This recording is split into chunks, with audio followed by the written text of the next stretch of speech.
Amahoro kuri mwebwe mwese duteramanye na televiziyo Isanganiro tubaha ikaze muri aya makuru mu Kirundi twabateguriye hari nayo tuyahere kuri zino ngingo nkuru ziyagize.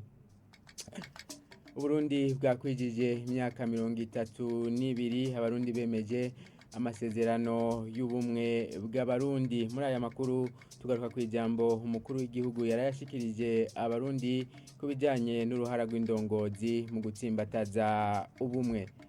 Nayo mu birori by'uwo munsi vyahimbarijwe mu gisagara ca Bujumbura aho vyari bihagarariwe n'umukuru w'inama nkenguzamateka yasabye abarundi guterera kugira habe impinduka mu ibwirizwa nshingiro igamije gutanga amabanga hashizwe imbere ivyo umuntu ashoboye atari ubwoko. Muri aya makuru kandi tugaruka ku nama idasanzwe y'abakuru b'ibihugu bihurikiye mu muryango wa Afrika y'ubuseruko aho imigwi iganira mu buseruko bw'igihugu kibanyi ca Republika iharanira intwaro rusangi ya Kongo yasabwe gushira ibigwanisho hasi. Muraze kubikurikira mu idonido ryano makuru kazi.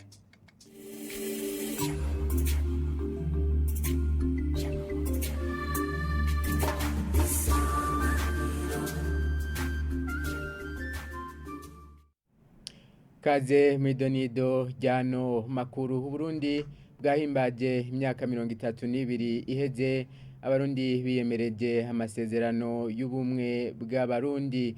Uyo munsi mukuru rero ngo akaba ari umunsi wo kwibuka ko abarundi ari bamwe ndetse banasangiye igihugu.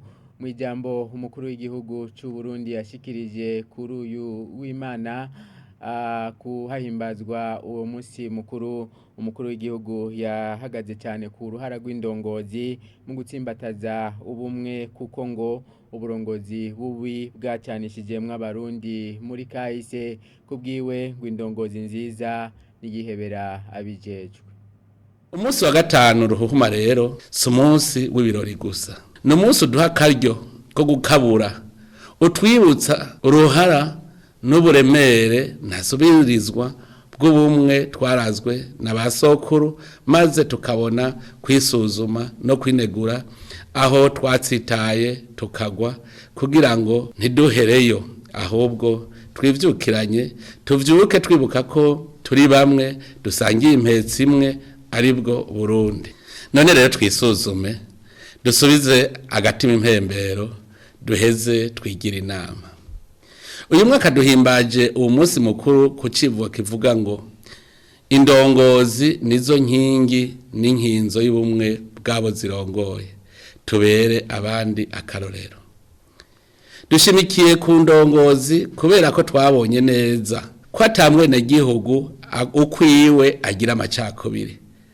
None wewe umuntu wo mukumira ngo umukurehe umushirehe.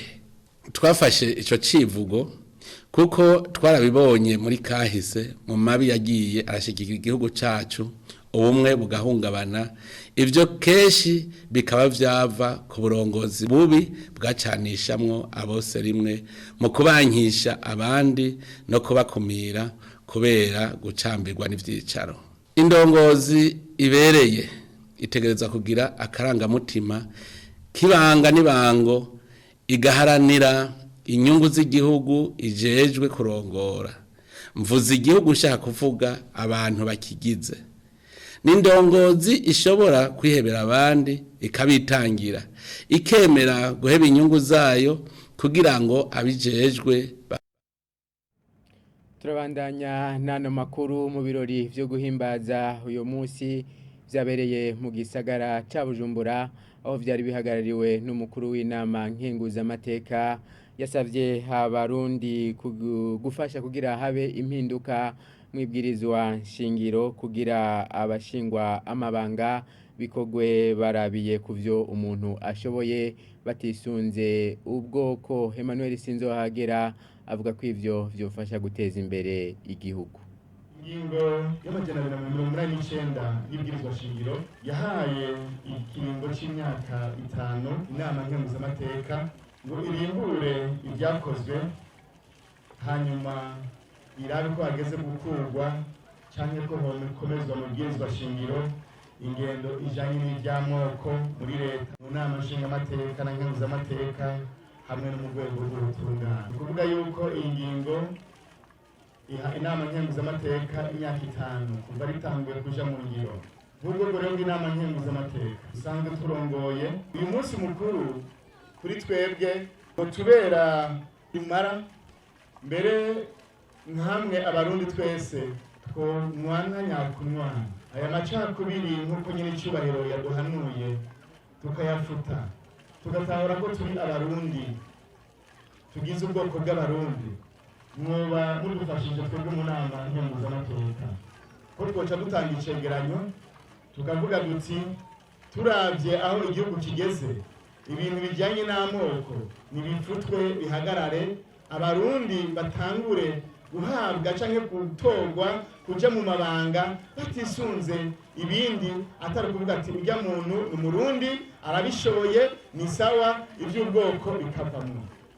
Rero ku nama nkenguzamateka hamwe no gushima aho abarundi bageze tubananya tubasaba ngo mudufashe kudufasha gushira mu ngiro rino tegeko canke ino ngingo dusabwa n'ibwirizwa shingiro kugira ngo imyaka 5 izohere twatanze icegeranyo kuri nyene icubahiro mukuru cacu Burundi tumubwire duti burya turavye aho ibintu bigeze mwo bikura canke turavye aho ibintu bigeze nibibandanye. Murumva yuko byose bihagaze kuri twebwe abarundi kandi nk'uko umuvyeyi w'igihugu yabivuze burya mu gihugu cacu Burundi nta bwoko bwinshi buhari, hari ubwoko bumwe gusa, ubwoko bw'abarundi. Ubumwe bw'abarundi rero ngo hari abategetsi batabwemera ibituma buguma bucumbagira. Ibi n'ivyashikirijwe n'umunyepolitike Tatien Sibomana aho kubwiwe habona ko kugira butsimbatare izo ndongozi zobanza zikabwemera atari mu majambo gusa ndetse hakaba niyubahirizwa ry'amategeko kuri bose. Yari intambwe ihambaye cyane mu buzima bw'igihugu. Mugabo ubwo bumwe ababwemera n'abari bafashe uwo mugambi ntibaronse umwanya wo kubutsimbataza koko, kuko muribuka hariho abavuga ngo ubumwe si urugoto. Kumbure ngira arababivuga batavyemera, abandi kumbure bavuga bati si mu ruririmbo nuko bwoja mu ngiro. Kuja mu ngiro naho no kuvuga iki? Nuko Uburundi bwoba Uburundi bwa bose bwa twese. Aha rero naho uwo mugambi wari mwiza kandi je ndavyemera ko abarundi benshi babwemera kandi bawugendera, mugabo hari abategetsi benshi batabwemera kandi no batabwemera. Ari naco gituma umwe bw'abarundi n'ubu bicumbagira naho heze iyo myaka yose twarabwemeranije.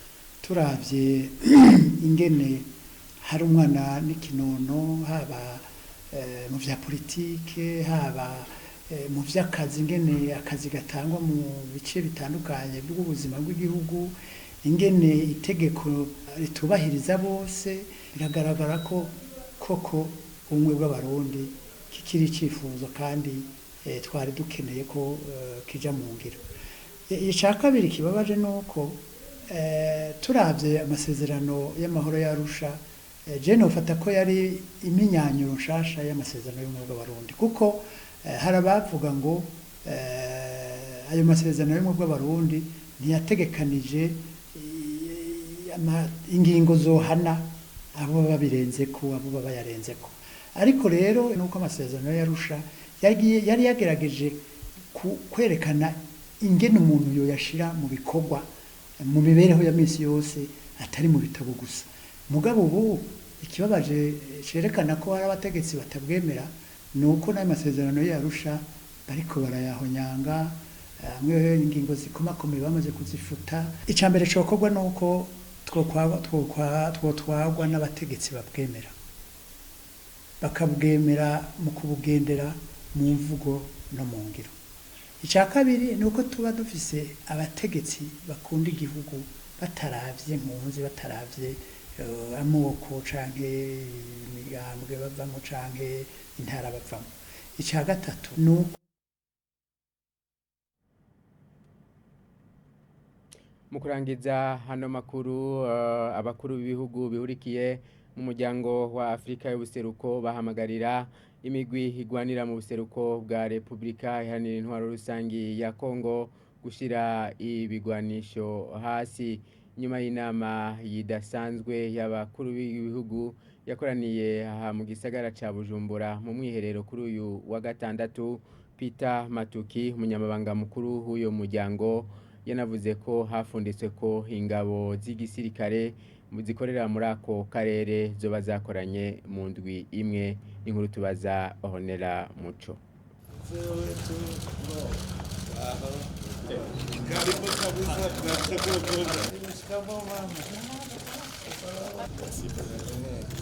Inama y'abakuru b'ibihugu bitandatu bahurikiye mu muryango wa Afrika y'ubuseruko hamwe n'umushikanganje ajejwe imigenderanire y'igihugu ca Sud Sudan yari kibera mu gihugu c'u Burundi ku biro vy'umukuru w'igihugu yatanguye ku muhingamo kuri wa gatandatu hafi guhera isaha 7 z'umuhingamo imara amasaha 5. Iyo nama idasanzwe yari kirabira hamwe ikibazo c'umutekano muke urangwa mu gihugu kibanyi ca Kongo. Bakaba bategetse ko mu ndwi imwe abarongoye inzego zo kwivuna abansi baba bakoranye kugira bashinga ikingo gishasha cingene bosubiza inyuma imigwi yitwaje ibigwanisho aho yajiva.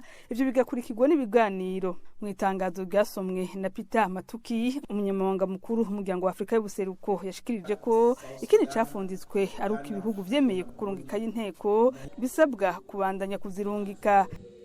Summit observed that the security situation in Eastern DRC is a regional matter. Abakuru b'ibihugu barabonye ko ikibazo c'umutekano urangwa muri Kongo ari ikibazo gitegerezwa gutorerwa umuti biciye mu biyago bishimangiye ku mpande zose. Abo bakuru b'ibihugu basavye ko impande zose zoshira hasi ibirwanisho hagakurikira gusubiza imigwi igwana iri muri Kongo aho yajiva. Ivyo rero ngo bisaba ko abajejwe umutekano bohura mu kiringo c'indwi imwe kugira barabire hamwe ico kibazo. Habaye abashamirana vyoshikirizwa urongoye uwo muryango kugira bace bihuta kuja hamwe n'abagize uwo muryango. To the chairperson of the summit for immediate consultations with members of the summit.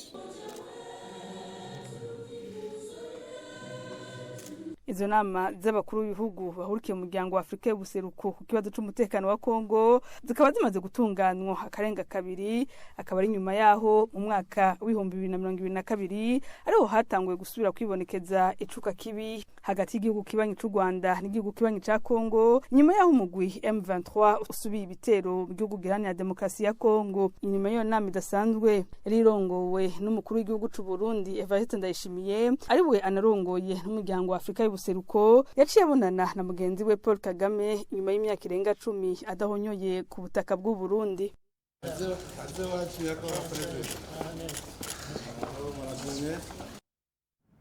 No kuri iyo nkuru rero duciye turangiriza ko amakuru twari tubateguriye.